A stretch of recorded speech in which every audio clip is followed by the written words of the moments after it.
I'm really delighted to be here, and I'd like to dedicate my comments to the memory of Brad Ingalls, our namesake, who started this meeting. I'm going to present some material today that I've never presented before, and I hope that you will agree with me that it's, at least for me, one of the most exciting things I've seen, perhaps the most exciting thing I've seen in my 36-year career in prostate cancer. Oh, I can get as close as you like. Good, thank you. We heard this morning about immunotherapy. I'm going to go over some of those quick things. That was, I thought, a wonderful presentation by Dr. Madan this morning. But we have some other things to discuss as well. Before I do have some disclosures. I'm the owner and founder of Bostwick Laboratories, and I'm going to talk a little bit about RFEMB holdings, radiofrequency electrical membrane breakdown holdings. Trials, we do clinical trials, and I'm also going to talk about off-label use of drugs. Frankly, a lot of these are off. I think Dr. Madan also talked about off-label use, and we have to mention that. And also the use of an isothermic form of ablation. We heard earlier from Dr. Emberton that you can use any form of ablation, and that's true. But if you want to use that in combination with immunotherapy, we believe that isothermic is the optimal approach to that, and I'll try to make that case, if you will. There's been a lot of talk and a lot of stuff about immunotherapy out there. Jimmy Carter actually was a recipient of some of the advanced immunotherapy for his treatment that we had. A couple things we learned about this morning, just to refresh. You have to know about cancer antigens. These are proteins on the surface of cells. They're like little receptors, little locks that we look at. Vitally important to looking at this. The Provenge or Dendrion approach uses a single antigen. Many companies look at a single antigen. What I'm going to present looks at multiple antigens. Dendritic cells, I call them the generals of the immune system. They're long-lived cells, 2 to 3 years. They wander the body like a, if you will, a roving sentry, looking for foreign bacteria, foreign viruses, foreign cancer antigens. Vitally important. They don't do the killing themselves, at least usually not. They can do a little bit, but they call in the soldiers, the killer T cells.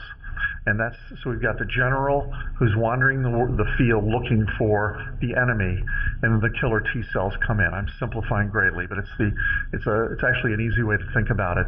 We've heard about PD-1 and PD-L1 inhibitors with these incredibly complicated names, and CTLA-4 inhibitors. I'm not going to dwell on that. I think the current status of prostate immunotherapy is actually not favorable compared to melanoma, non-small cell lung cancer, or non-squamous cell lung cancer, even bladder cancer. But we've known a lot, and the clues have been there.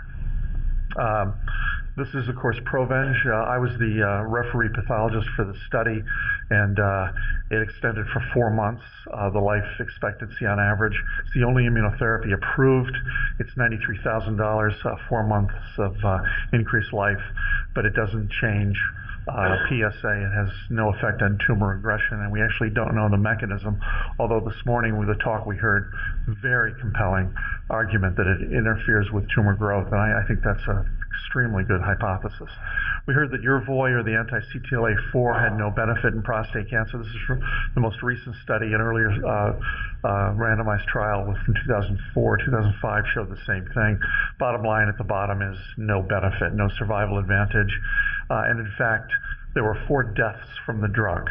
So the drug by itself kills, and when you combine it with some of the PD-1 inhibitors, there's even more death. Nobody's mentioned death as a side effect from the immune therapies today, and you have to understand it happens. And there are a lot of grade 3 and grade 4 toxicities.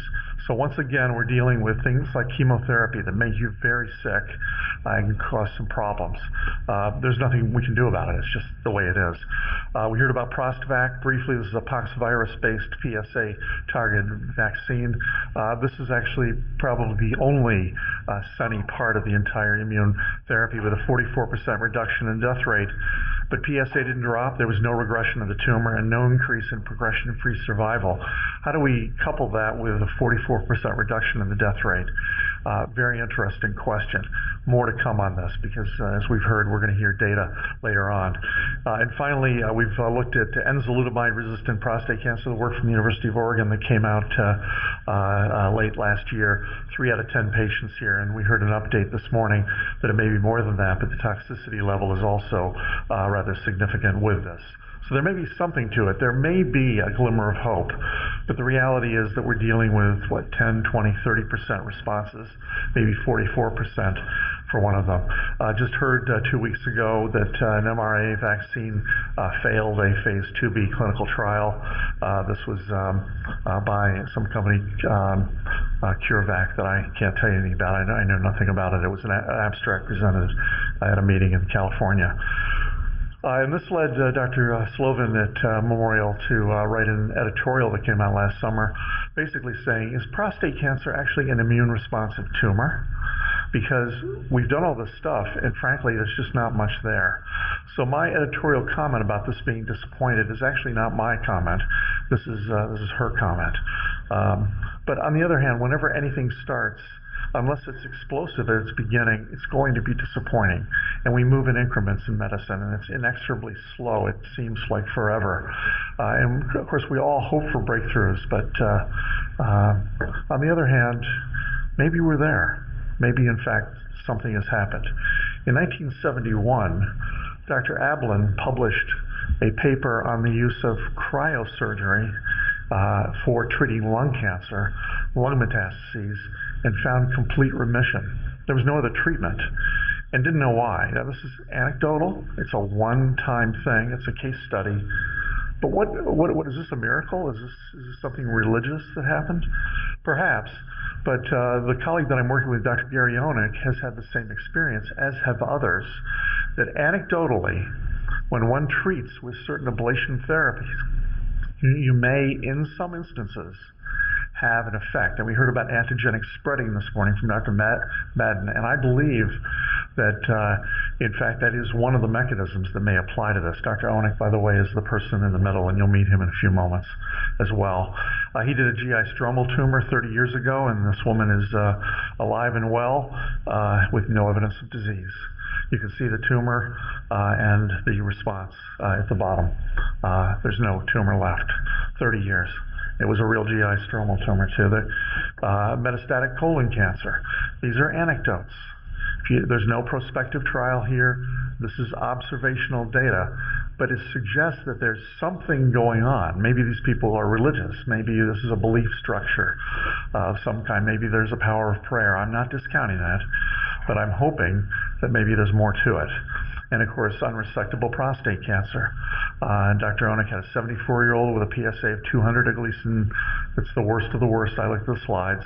12 months of combined hormonal therapy, a PSA took off. But then after ablation therapy, he's 10 years post-operative with no evidence of disease. It happens. It can happen. Why? Is this the immune response that we heard about this morning from Dr. Maiden? I don't know the answer to that, but I suggest that maybe we have more data that I'd like to share with you, some real data that addresses this. These are inconsistent results, anecdotal. It may be a factor in positive long-term responses from some of these cryosurgical treatments or other forms of ablation. But cryosurgery is a lousy way to get an immunologic effect because just like HIFU or hyperthermia treatments, it destroys the antigens. It freezes them, which causes the proteins to denature, or we heat them up, and likewise, the same thing happens. We need a way of preserving the antigens on the surface. We need an isothermic approach. Now, there is one. It's called, we heard about already, reversible electroporation. The problem with that, and Dr. Onek created that, is the patent holder and a regular user of that, probably has the greatest experience in the world with that. But the problem with it is that creates apoptosis, which is programmed cell death. It punches holes in the membrane. That's why it's called poration, because it creates, literally, you can see by electron microscopy, these holes, these not divots, but actual round holes in the membranes. And the cells die over the course of three days.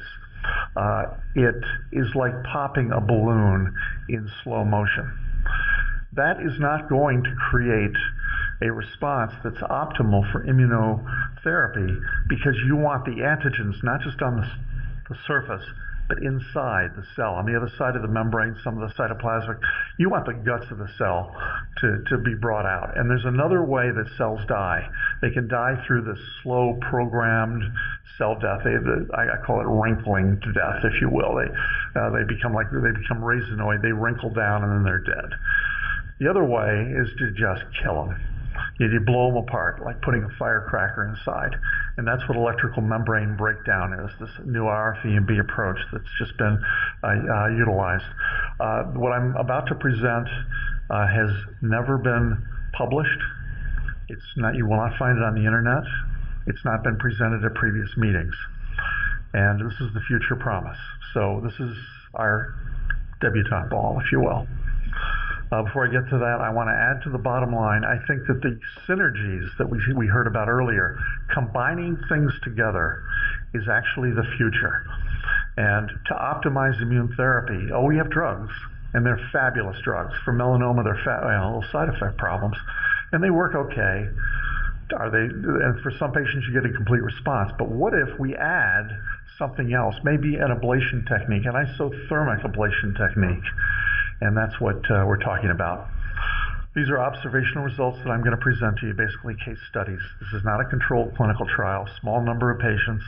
There's no long-term follow-up. This is off-label use of the drugs and the devices, and it's a single provider experience. This is one man using this new technology. We weren't even going to do this until 2018, until Mr. Lee showed up, and I'm allowed to use his name. He's a 72-year-old, came in April of 2015. He had a Gleason score of 9 in 1994, was treated with radical prostatectomy, RP. That failed. He got radiation therapy. That failed. He was on Lupron and Casodex for a while. Recurred in 2014. By that time, abiraterone was available. He received that. He also got 13 rounds, the maximum you can receive, I'm told, of Taxotere and I probably spell it wrong, but carbazitaxol as well. He now comes in and he's dying. He has bladder and rectal invasion, lymph node metastases, obstruction of both ureters with the placement of suprapubic tube and nephrostomy tubes, and he's been referred for hospice care. That's April 2015. Realistically, he probably should make it through maybe July or August, honestly. He was treated with isothermic ablation, completely novel method invented by Dr. Onek, and a mixture of immunotherapeutics, not just one, but more than one. And his PSA dropped to undetectable levels within 2 months. His mass, shown on the left, extends out into the rectum, and here the mass is gone completely.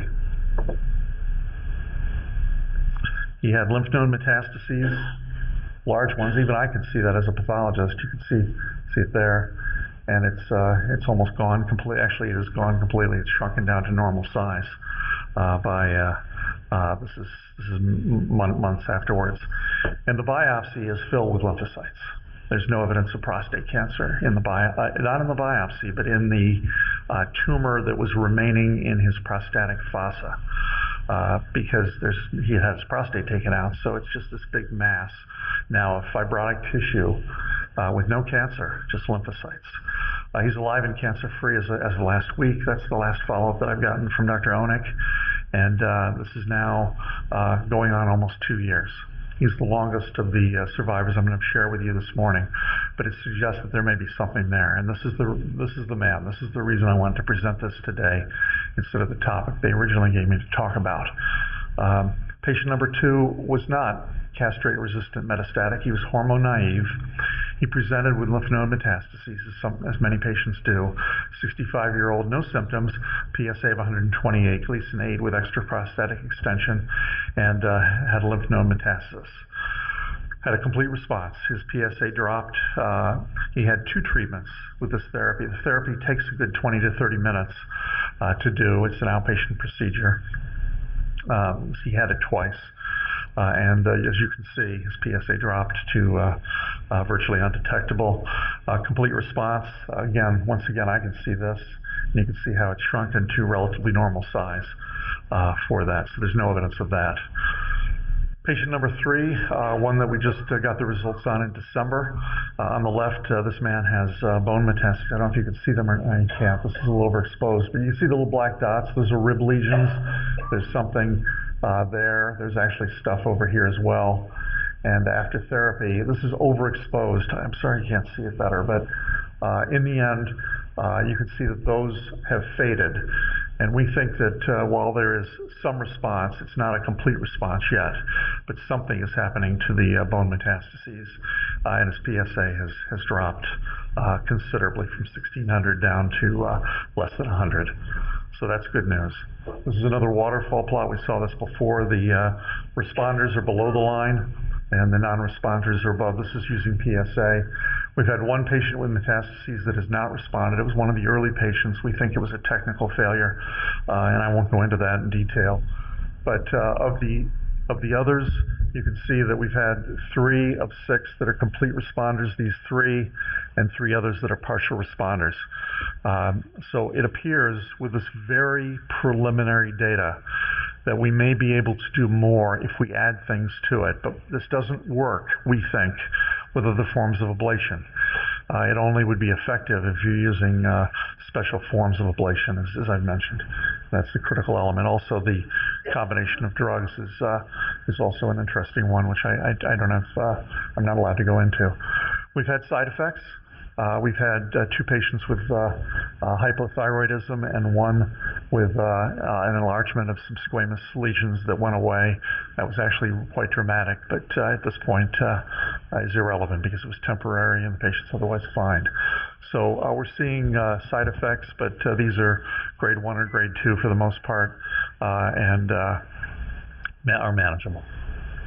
So combination immunotherapy following isothermic ablation may be useful in the future in prostate cancer. I'd like to acknowledge Dr. Gary Onek and James Miso, and in fact I'd like to introduce you to Dr. Onek. I didn't know he was going to be here today. He lives in Fort Lauderdale, but Gary, can you stand up and just say hello? It's Dr. Gary Onek. Gary is an interventional radiologist, and I've had the good fortune of working with him for more than 20 years, and he's extraordinary. And I think he's done some great things, at least for Mr. Lee, if nobody else. So this is a pathologist talking about treatment, which is quite unusual. I don't treat anyone, I diagnose. But it's a pleasure to work with him and to think through some of these ideas in an effort to better the lives of the patients that we serve. Thank you.